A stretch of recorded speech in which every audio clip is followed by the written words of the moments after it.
I partly agree with you, partly. I am cynical about the virtue of people in the past, because I think often they appear virtuous because we don't actually know what was bad about them. But I do agree with you to the extent that I think you can see nostalgia not as a kind of romantic fog which stops us understanding what the past was like, but actually it's a kind of, a prick, to remind us that there might be, even if it isn't quite what it seems, that there's another way of doing things, that actually, history is there. I'm very happy to be a cynical historian, and I think we need to be cynical about the past, but it's also prompting us to do better ourselves, and that, and it's useful because I don't think we can learn from it. I don't think it helps, for example, saying, which emperor was Donald Trump most like? That was the favourite question I got asked by journalists throughout the Trump presidency, was which emperor? And I always used to say, actually, Elagabalus, not because I thought he was, but because I thought they'll never have heard of Elagabalus. And so, they'd have to go and do some work, at least Wiki, they'll have to go to Wiki. But I think, at another level, the past is all we've got to help us make the future better, and we've all got to find a way of doing that, even sometimes at the cost of blurring it a bit. Well, let me give an example from my own life. I mean, David Gork, for example, who I worked for, I thought was actually a really good guy. And a historian, if I was to write and say, I thought this man was honourable, diligent, serious, kind, honest, would doubtless conclude, as in the way that you are, Mary, what don't we know about him? What are we hiding? What's the other stuff going on? Well, the truth is, I worked for the guy for a year and a half. I know him quite well. I was really struck by the fact that he was an extremely good boss. He was an extremely good leader. He was very serious about what he was doing. On the other hand, Boris Johnson, I thought, was a terrible human being, a terrible prime minister, and very, very bad at his job. And I really want to maintain that moral differences matter, and that it's no good saying all the emperors of Rome were equally cynical, equally useless, equally horrible. No, I think that one quick reading of my book could give the impression that I thought every emperor was the same. And in fact, that is what Marcus Aurelius says, looks back at his predecessors from the late 2nd century CE, back to the beginning, and says, it's the same play, just a different cast. And there's a point in which that's true. My problem with the conventional way that we look at Roman emperors, which is, hypocrite Tiberius, barking mad Caligula, the scholarly old Claudius, who was a decent chap, extravagant Nero, and then hard-working Vespasian. That those ways of fixing the character, good and bad, of the individual emperors is hardly worth the paper it's written on. Some of them, I'm sure, were better than others. What happens 2,000 years later, as we look back, is that what we see, and it will happen to modern British prime ministers too, is that that reputation was established, determined, and formed after they were dead. Right? And there's a basic rule for Roman emperors, and I suspect we can parallel this in British politics. If you were assassinated, and I have to say quite a lot of them were, if you were assassinated, you get a terrible reputation. Now, that could be that you were assassinated because you were awful. That is absolutely possible. It's also the case that many good men have been assassinated, but that the investment of those who replace you in justifying your assassination and justifying their position on the throne is such that you become the epitome of villainy. Now, I think all those stories, they tell us quite a lot about how Romans thought about good and bad, what they thought a good emperor was. I don't think they ever get us much closer to Tiberius. So, I mean, I guess just before we go into the public, I mean, does that mean that in a sense there is no point, for example, writing a biography of Alexander the Great, that actually one has no idea at all and one can't say anything sensible about him? All one can talk about is what much later writers thought, and that reveals more about the obsessions of later writers, and really recovering anything interesting or substantial about him is impossible. I am now going to make myself extremely unpopular, I'm sure, with some people in the audience and some of my much-loved colleagues who have written biographies of Alexander the Great, or various emperors, or any number of Roman characters. Look, I use those. I think it's fun to try and write life stories sometimes.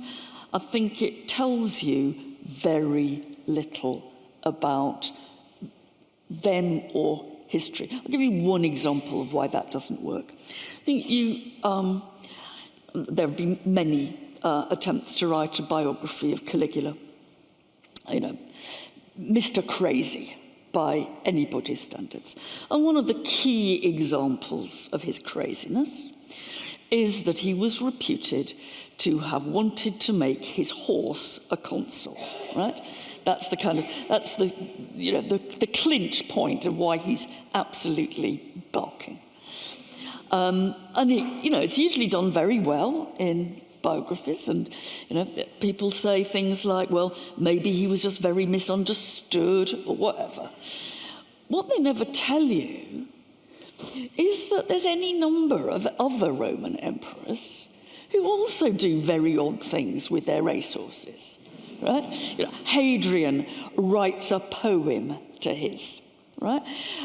Commodus feeds his with human food. It's a bit like the story of the Queen's corgis eating out of silver dishes, isn't it? He feeds them with human food, and he paints their toenails gold, right? And you can get loads of these. Now, what the biographical imperative does is it stops you seeing the pattern, and you can say something about the pattern of these discussions. Emperors are always in danger of not keeping the boundary right between their favourite animals and a human being, right? That is a part of the dystopian world of being an emperor. You mistake your pet for a person. My sister makes that mistake, and she's not even a Roman emperor. Well, tell her to watch out, right? So I think, as I say, that there are lots of fun biographies, and I don't want to stop anybody writing anything about Rome, really. But for me, what you can see and what opens up Rome, and I think opens up British politics, is not necessarily saying, doing I'm now going to write a biography of Mr. Gladstone or whatever, is actually trying to look at the pattern.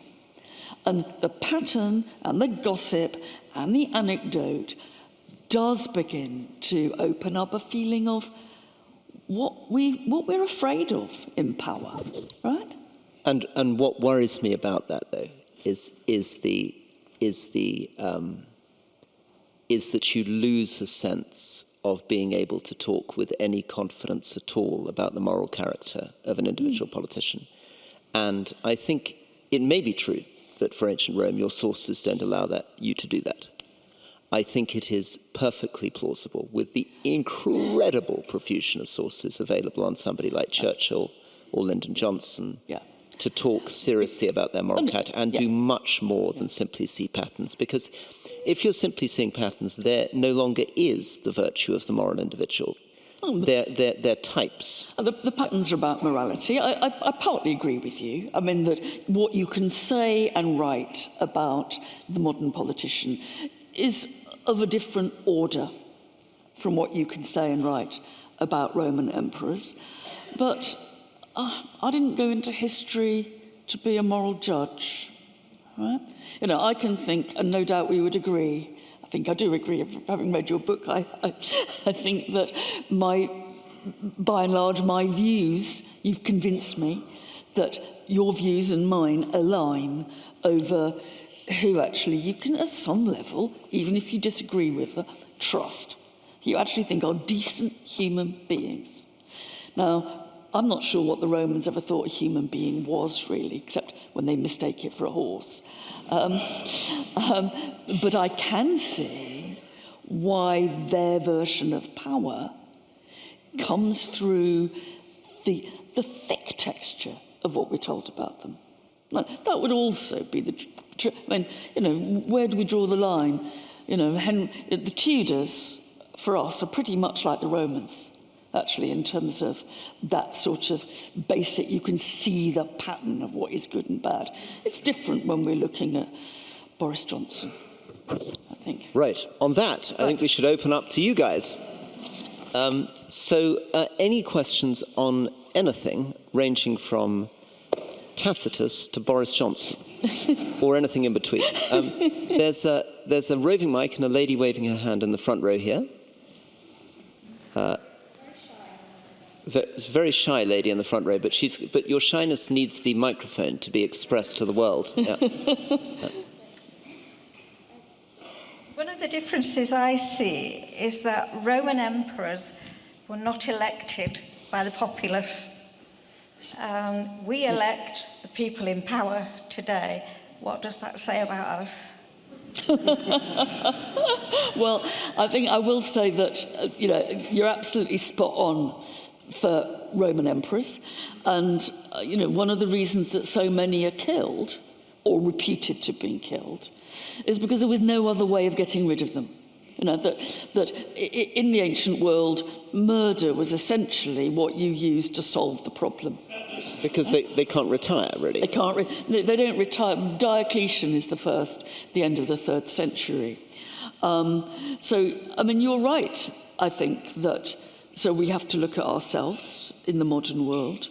I think the other thing, though, that you learn, or that I learned from looking hard at the attitude of the elite and sometimes the dissidents to Roman emperors, was that the opposition was very thin, and that why did Roman autocracy last for hundreds and ultimately thousands of years, if you go out east, is because most people who fancied they were dissidents, a bit like Tacitus, in practice just went along with the system. And if democracy is in danger, which to some extent I think there is a case for saying it is, then my worry is that we're all complicit in not defending it. What do you think, Rory? Yeah, I think the problem of critiquing a system is that everybody agrees that the system is noxious, but nobody agrees on what the solution is. So clearly we have a big structural problem in our politics. One of the problems is that we have parties with a death grip on our system, the Labour and Conservative parties, who are phenomenally corrupt, influenced in weird ways by money, have these horrible whipping systems, are deeply cynical. And we need to bring fresh blood into Parliament, which means that we need to change our electoral system. However, whenever one goes out to the public with a particular proposal in a referendum, as happened in 2011-2012 with the alternative vote, any particular proposal to change it is rejected. Right? We all think the system's broken, but we can't agree on what we want to do to fix it. The same's true every time anyone tries to reform the House of Lords. Right? Massive majority in favour of reforming the House of Lords, total inability to get any kind of majority in Parliament for any version of what kind of reform you want to introduce. So, and I imagine part of the problem is there for the Romans too, that Tacitus senses, and they all sense, there's something really, really wrong with this system. I mean, Suetonius can't write like he does unless he senses there's something wrong with these people. But envisaging what it would be to create a better system And often, of course, what you end up is a sort of nostalgic tribute act. Clearly, the solution to our problems today is not to reinvent Tony Blair, right? That is not the solution to our problems. But some of our political leaders seem to believe that may be the future.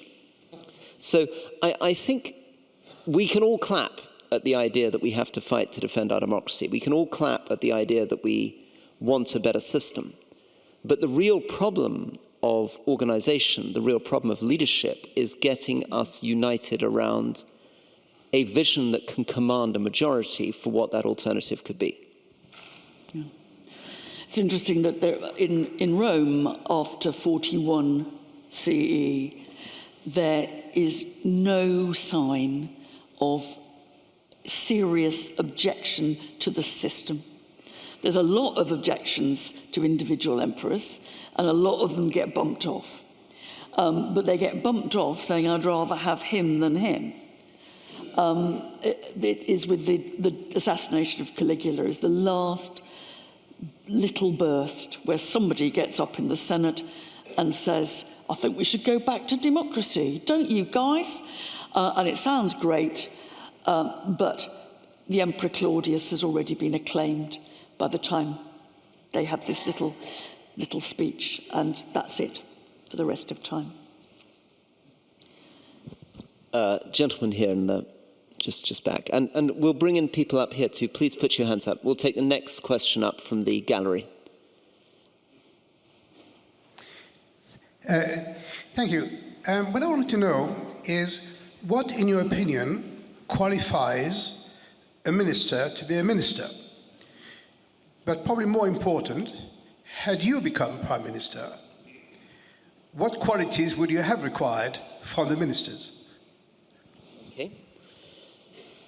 So the problem in the British system is it's a very, very amateur system. I mean, I'm very struck when I look a little bit at the Romans, how amateur that system seems, that basically people are put in charge of armies who, or certainly in a pretty senior position as officers, who are not that old and don't have that much military experience.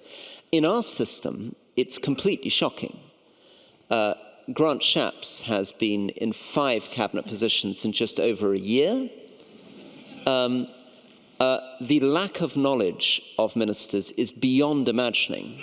I mean, it's very, very difficult to explain. But I mean, and it's a very limited gene pool. All the ministers have to come from the members of Parliament.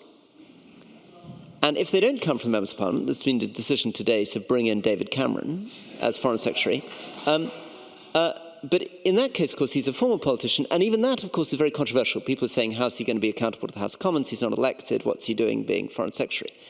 The American system is completely different. In the American system, when our Defense Secretary was Gavin Williamson, who was a fireplace salesman, right? The US Secretary of Defense, was Mad Dog Mattis, who was a 4-star Marine Corps general, right?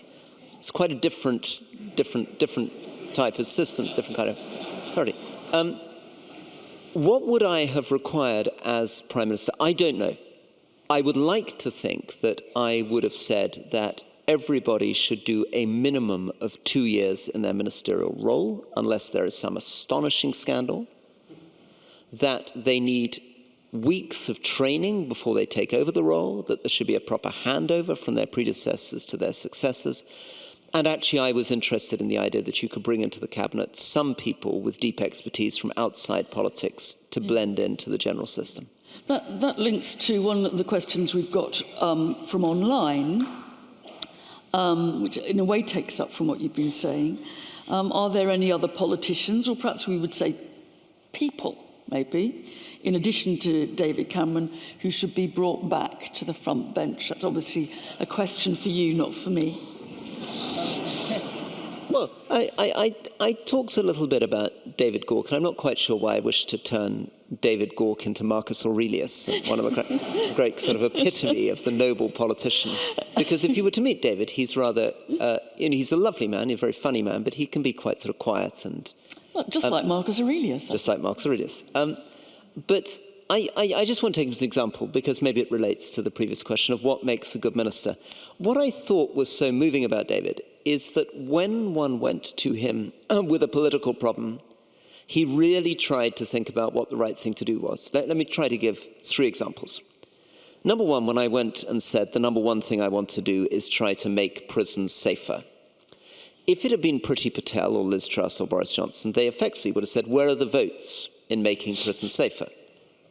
What does it appeal to? Which part of the Conservative Party, which part of the electorate does that appeal to? If it doesn't, and if I can't get a headline out of it, I'm not going to do it. David instead said, sure, fine, seems like a good thing to do. Tell me what your plan is. And then really followed up. You know, every week would sit down with me and the civil servants to make it clear to the civil servants that he was supporting me and that they should be getting on with it. Second example. Chris Grayling, this extraordinary figure, had managed to privatize the probation service. These are the people who look after men and women released from prison, predominantly men.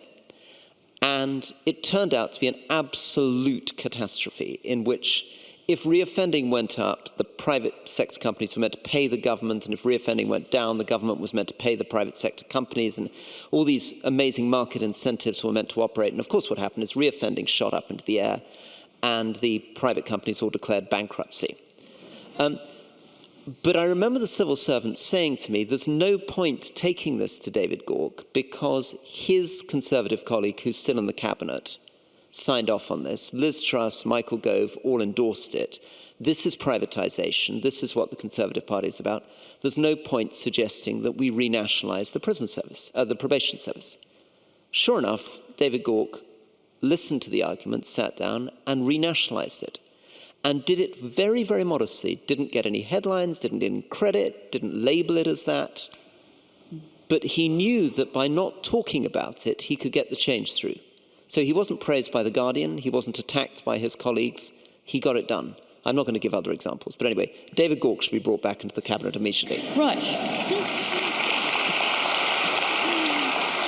I think there's one more online before we come back to the audience, which... Well, shall I ask you this one? Well, yeah, I was going... Yes, that's what I was going to do, because I thought I wanted to ask you. One. So, can Mary talk about the kind of power, if any, that women had in ancient Rome? Yes, well, I think there is an ancient and modern aspect to this. And I think it's... and I will lay out the ancient, but then I want to ask you about the modern. That the Roman imperial court is supposed to be full of scheming women, right? That's Robert Graves' Passim, okay? Now, I think it's absolutely true that there was a few women in the imperial court at Rome who had more power than any woman in Rome had had before, by virtue of them being close to the man who made the decisions. Some slaves had that kind of power. It's the power of proximity. What the standard view, however, suggests is not just that casual power of proximity, but that there are women like, par excellence, Sian Phillips as Livia is what I think most of, or Agrippina, Nero's mum, who have a set of political objectives which, from behind the throne, they manage to bring about, usually by poisoning. Right? That's the, how does Tiberius end up on the throne? Because Livia had systematically got rid of everybody else. Can I just interrupt quickly, because it's not relevant to your main point, but poisoning is one thing where I am a bit suspicious. Given poor hygiene, given strange food preparation, how do you really know that someone slipped something in the food, particularly since they're not admitting they did it? I think that is, absolutely spot on. I'm glad to see you being cynical, Rory, because it is really just what I want. We probably couldn't tell a case of peritonitis from a case of poisoning, and they sure couldn't. They were very suspicious when one of Nero's young relatives was killed at dinner, however, because they discovered that the funeral pyre had already been built. That was a giveaway. That's the story about Vladimir Putin calling up the family of Prigozhin to say, I'm so sorry that your husband died in the plane crash, and his aide says, no, that's tomorrow. Yes, that's exactly. He's been reading Tacitus. But I think that, to me, this is where, Beard the feminist sniffs a whiff of misogyny here. I think that there is a sense that blaming the woman is one of the commonest tactics for explaining why things go wrong or men mess up, really.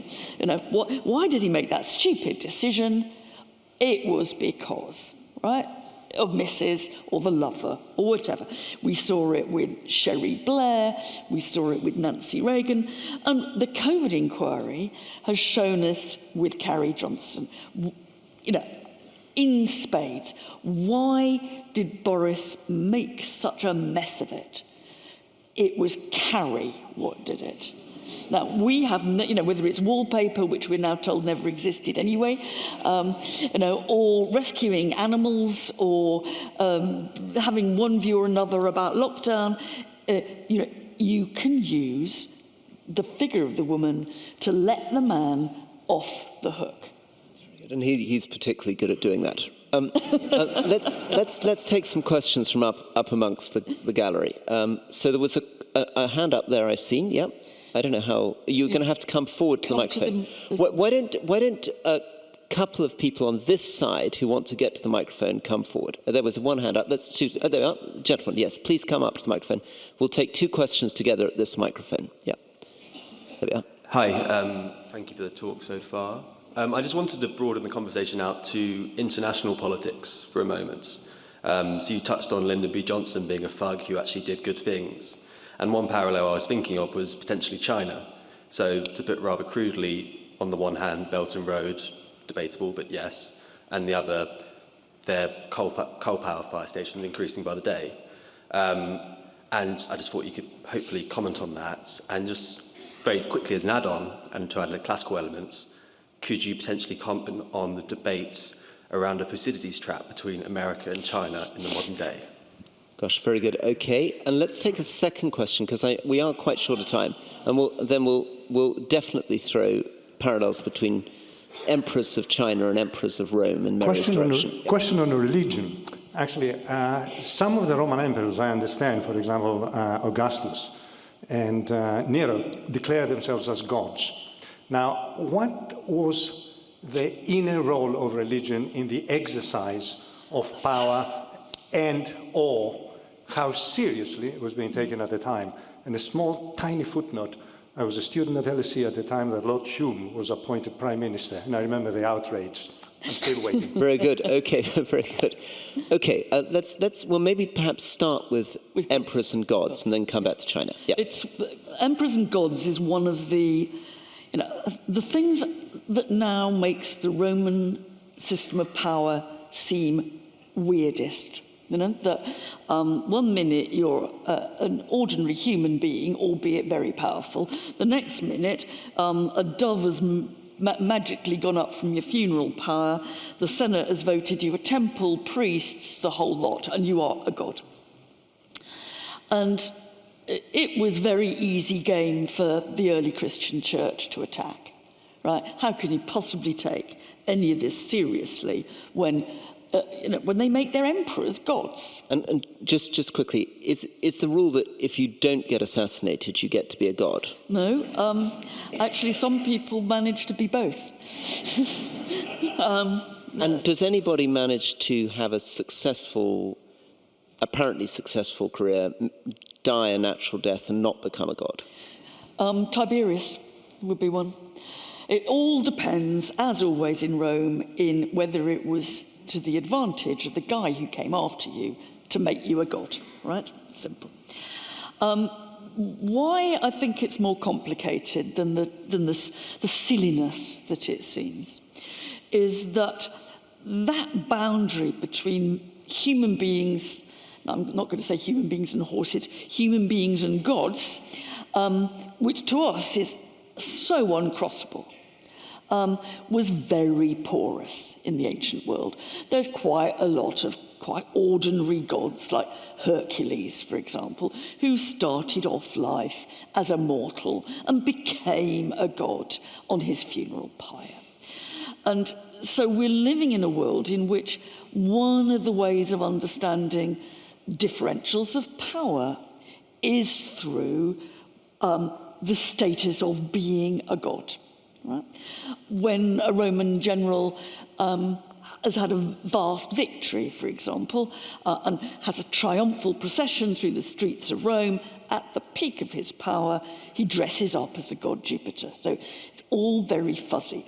And I think one answer is to say, look, they're exploiting there that fuzzy boundary between humans and gods that is in no way fuzzy for us and was not fuzzy for the early Christians. That's not to say they didn't sometimes themselves think it was a bit odd.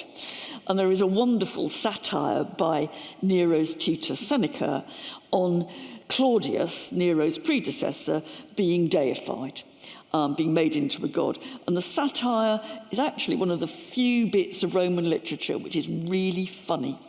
Makes you laugh. Not much of it does, I have to say. We follow Claudius going up to Mount Olympus to join the other gods, all eager, quoting bits of Homer, being very sort of new boy going into the gods. The gods look at this and they decide they've got to have a debate of the divine senate about whether to have this guy amongst the gods. And after quite a long debate, they decide they really can't face it. And so they send him back down to Hades for eternity.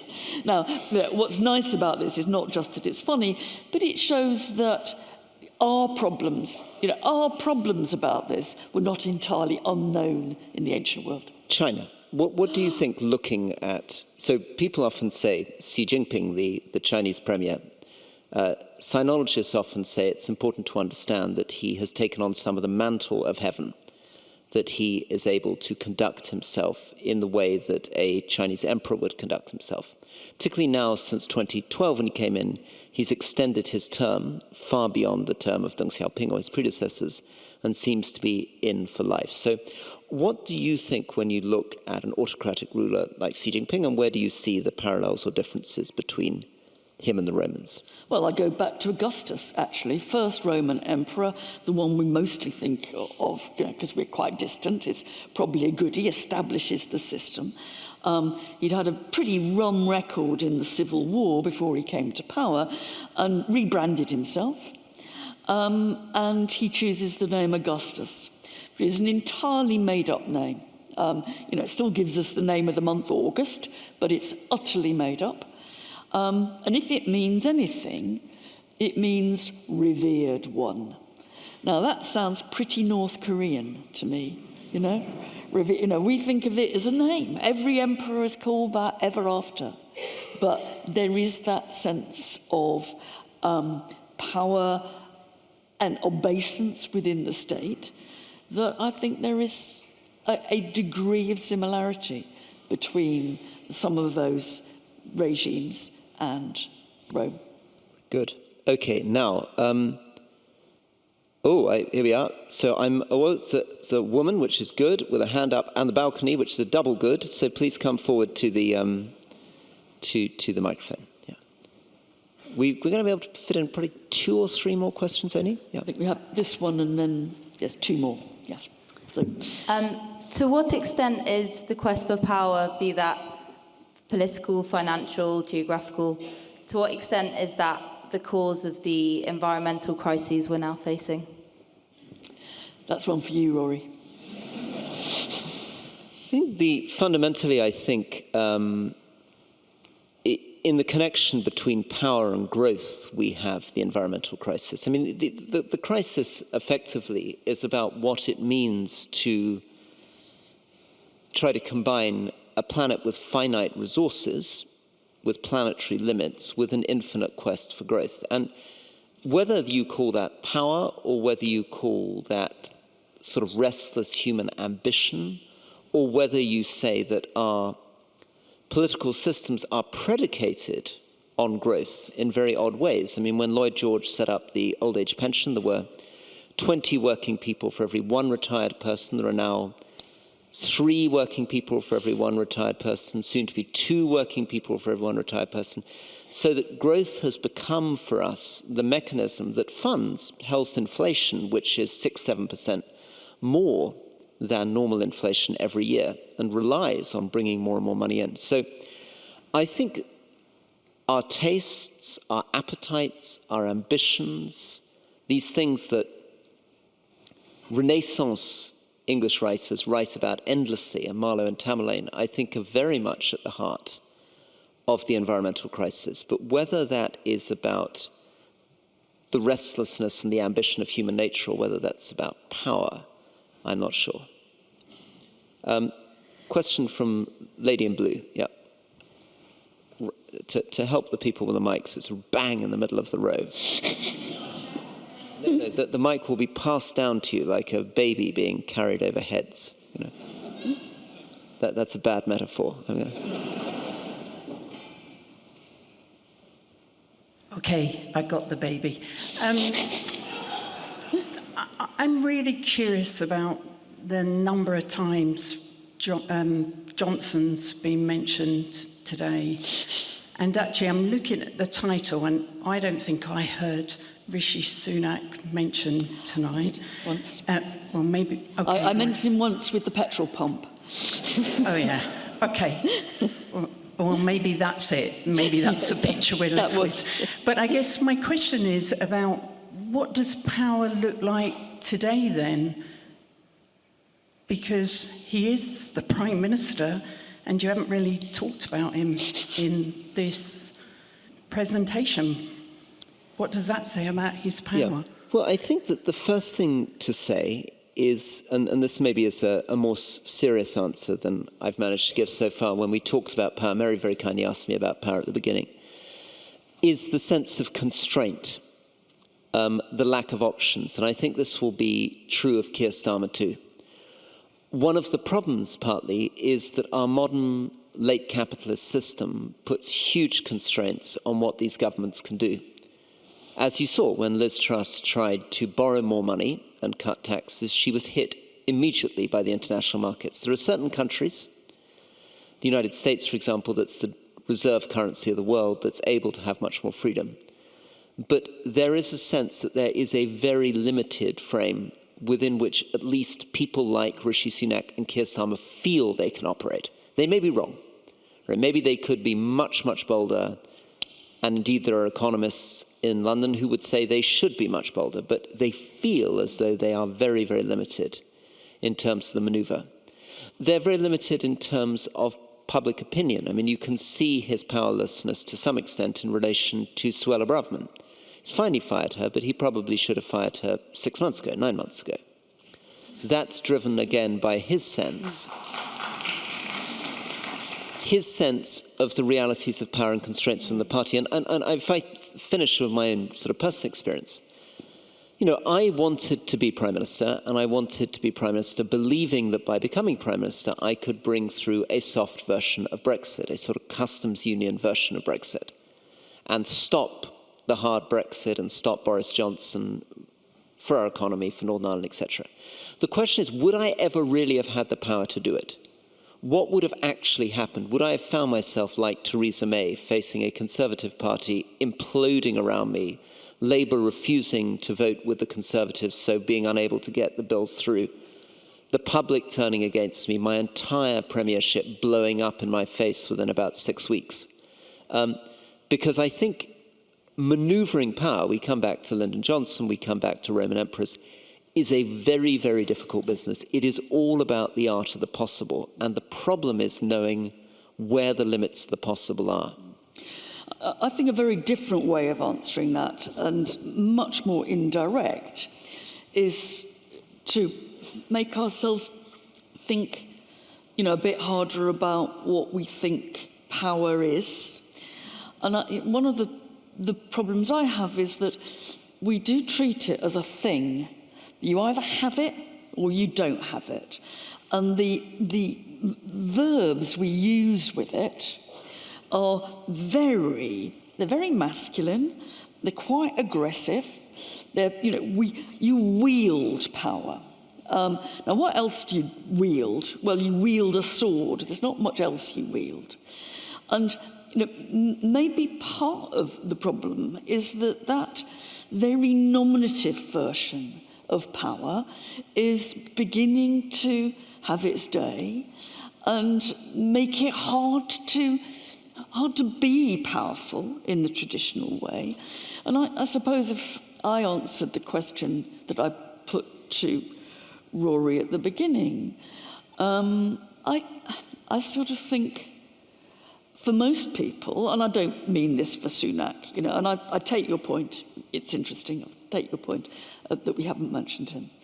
I think power for me is the ability to be listened to and the ability to be taken seriously, not necessarily agreed with, but that you have a hearing. And I think that if we were to think a bit more sort of gently, really, and collaboratively about power, instead of, Mr. Big, who either has it or has lost it or doesn't have it, we might be able to reformulate a bit of the way we think that politics works. I don't think power is about having the right to speak. It's having the ability to be heard that really, and, not to be ignored. Power for me is not to be ignored.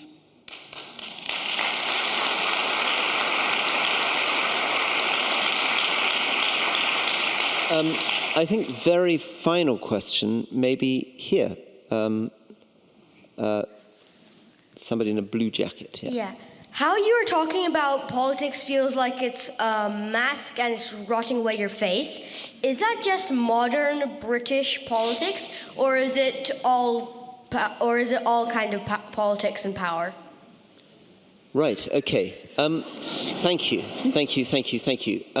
Well, I think I'm going to defer to the historian. I wanted to actually maybe very cheekily, because we talked a lot about Tacitus, and you very kindly read my book. What do you think Tacitus would think reading my attempt to describe modern British politics? What would he recognize it? Would he think it's completely alien? What would freak him out about it? What would seem familiar? Would he be disgusted? I think he'd see a fellow traveller in some ways, but he would be surprised at the focus of your criticism. I mean, Tacitus doesn't ever complain that people don't know anything. And he's coming from a world of upmarket Roman blokes who assume they do, right? And he is particularly focused on the corruption of power, but also in the hopelessness of those who claim to want to make things better. And I think that he would be puzzled at the expertise that you search and that we do. I mean, when you say, reading your book, I've thought, in the end, I want people in government to know something, right? Now, I don't think Tacitus would ever have thought like that. He would want them to be upstandingly moral. He'd also want them to be effective. And he would want them in a way, I suspect, to ensure that something of the old order continued without unrevolutionarily. And just to take that question once more, I mean, would he have felt that something about power intrinsically corrupts, that it is having power, exercising power, being an emperor, being a senator, is in itself corrupting? Well, soul power is corrupting. I don't think that there's any Roman who thinks that power is corrupting. Shared power is positively good. Power held on your own destroys you. And it actually sort of drives you mad. I mean, a lot of these people in the books, I mean, and it's a very, I mean, maybe just finally, I mean, please read Mary's book, but one of the most extraordinary things right at the beginning is this description of Elagabalus, because Elagabalus gets up to all sorts of strangeness and has all sorts of immense power, and then you suddenly realize he's 15 years old. 15 years old. How old are you? The last question. 10. Right. 10, there we are. You've got a few years You've got to go. 3 years before you become Roman Emperor. Yeah, exactly. So to just tell us a little bit about that, and then his successor is also young. I mean, what does this really mean, that you are an emperor, you're wielding power over this thing that stretches from Iraq to Britain and Libya, and you're a child? You're a child. Well, you know, there are very few child emperors who are any good. And of course, Nero was the nightmare. Nero started as a teenage emperor. He's the end of the first dynasty. And part of the discussions of Nero is that, you know, in the end, that dynasty ended up with a untrammeled 16-year-old on the throne who might have been having an affair with his mum, right? And that somehow was how the dynasty ended. It could not survive. It starts with Augustus, who establishes the system. There's ups and downs in between, but in the end, you've got a mad teenager on the throne. Sometimes one thinks a bit like that with Downing Street, I find, although they're not teenagers. Well, thank you all very, very, very much indeed. I believe Mary's going to be very bravely signing some books. I have already signed some books, if you wish to buy any books. Thank you for all your patience. Thank you for all your time. I'm going to hand over to Mary for the last words. No, thank you very much. I mean, we both signed books, but I will be around if anyone wants them personalised. But you can also just pick up a copy ready signed. But it's been hugely fun to be here.